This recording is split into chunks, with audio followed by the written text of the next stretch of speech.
What is up, everyone? Thank you for coming by my Against the Grain podcast, or as I like to say, reading the grain, as I'm trying to help identify some of the low-owned pivot plays that can help you win a big GPP for the week. If this is your first time joining, thank you for coming by. This is the third and final part of the Awesemo Golf podcast series that I do myself, Jason Rouslin. You can find me on Twitter at DFSGolfer23 if you haven't chatted with me before.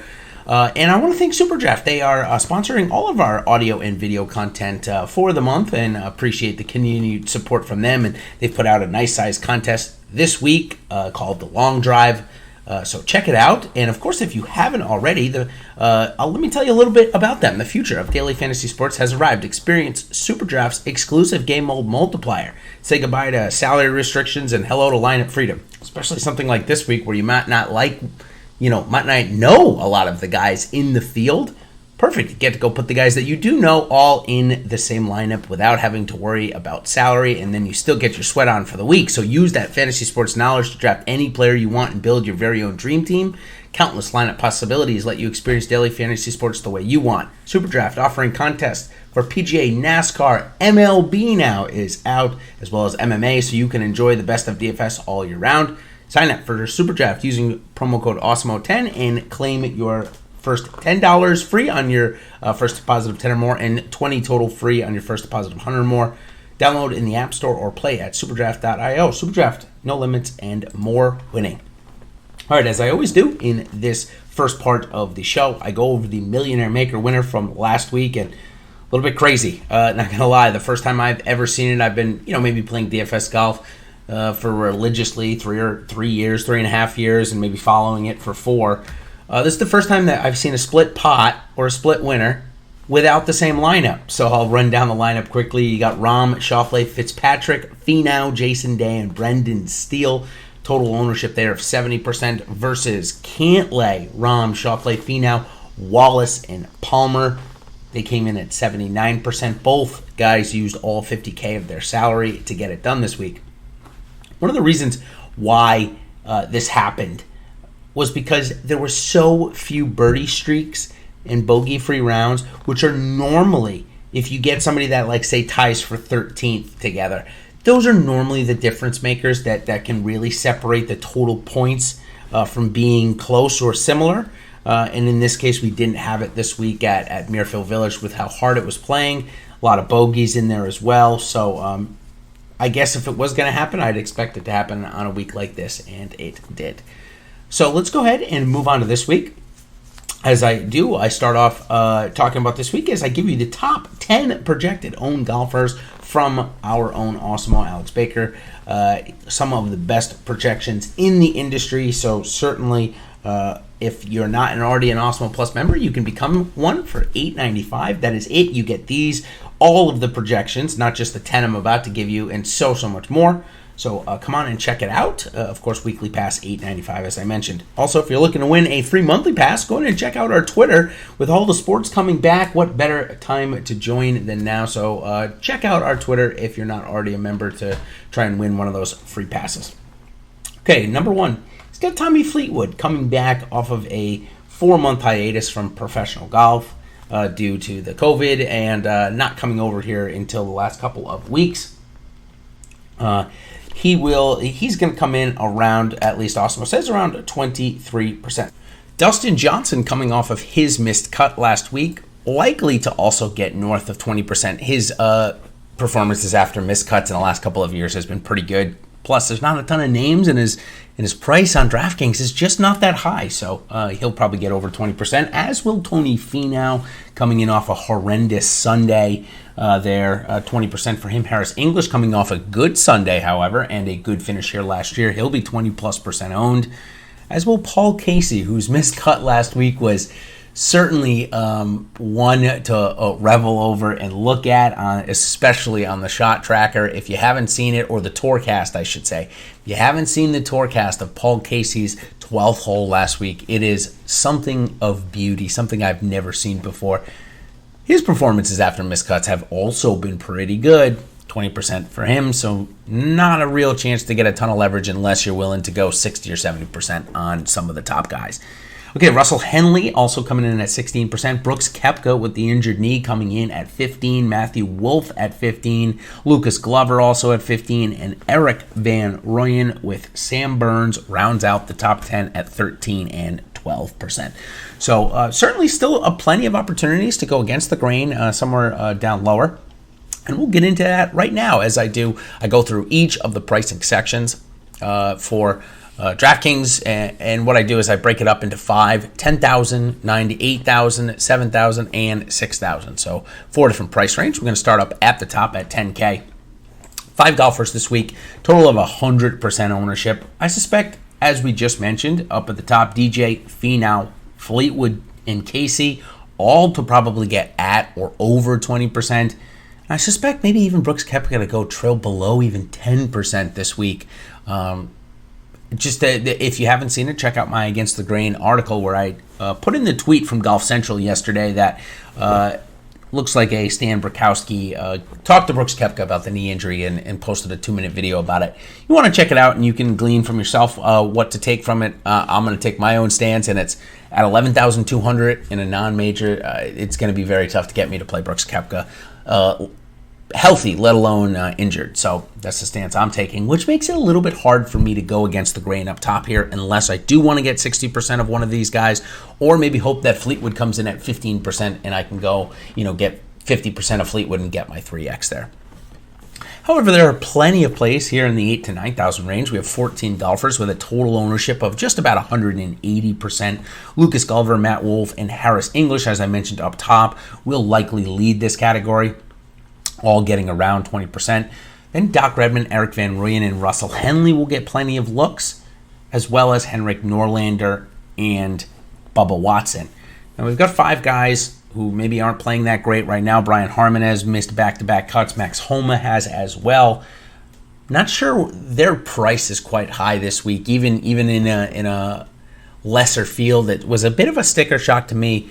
So maybe it seems like that's reverberating a little bit throughout others in the industry. They're going to come in around 10% this week, with Patrick Rogers also falling in around there. 3 guys likely to come in below 10% if you're looking to go against the grain. And I even think Sam Burns, as much as I've been seeing a lot of people talk about him and a lot of the lineups that are being thrown around or sent to me for advice, has him in it. So I think we may end up seeing Sam Burns higher than 10%, leaving only Ryan Moore and Luke List as guys that I think are going to be below 10%. Luke List has been super volatile. He's got a win on the Korn Ferry Tour, the top 10 last week, but also has some huge numbers out there. So interesting little development with Luke List, but I think you're going to get him under 10%.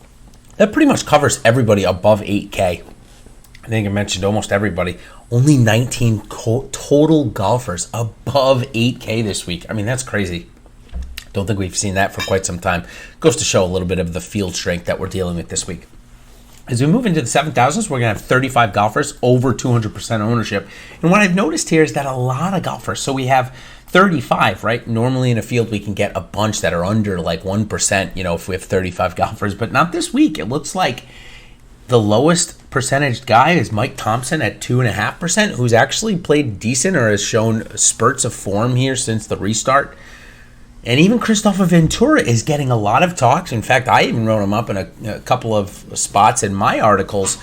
So we're in an interesting spot here where I think the ownership could be quite spread out with not that many guys getting below 5%. Even a guy like Kyle Stanley and Chris Kirk, who are relative household names for this type of field, they're only projected at 3 and 4%. They could end up coming closer to 5, 6.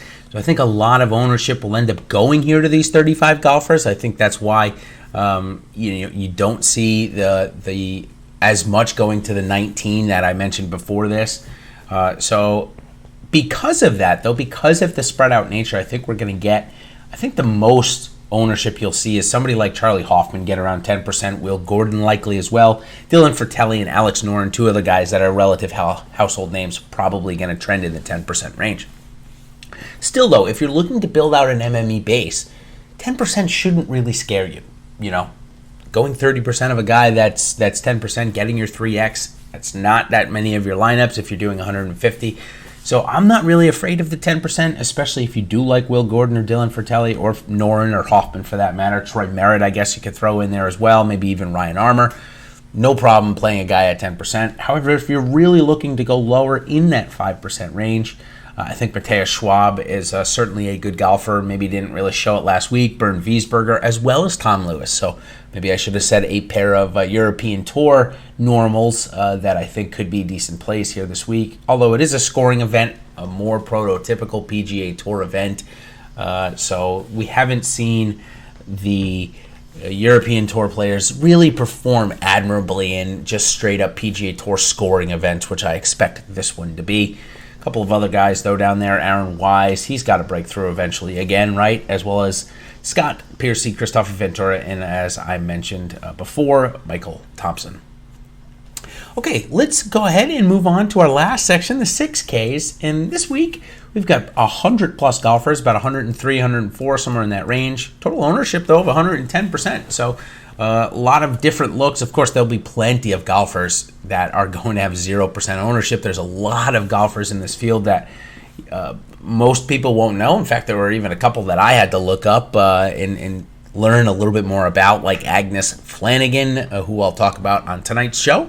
So if you're interested, 8:30 p.m., Ben Raz and I on our Live Before Lock show, we break down everything that we've heard from the past couple of days and give some of our top plays.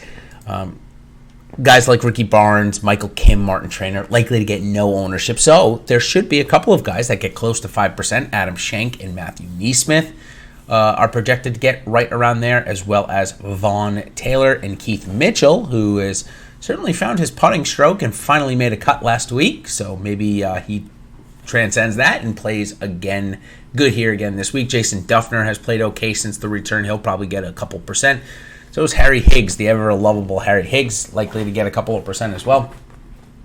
Along with Chesson Hadley, Peter Uihlein, Joseph Bramlett, and Wes Roach. So a couple of guys there that I think will certainly be owned. And there was one other guy that I had mentioned in the article. Derek Ernst is coming in off some very good form off the Korn Ferry Tour. He has played on the PGA Tour before. He has been a member. So maybe getting his stride back and maybe not a bad place for him. I suspect he'll probably get around 3 or 4%. I don't think he's going to get upwards of 10 or anything crazy like that, but certainly a late add to the field, added on to the good form that we've seen recently.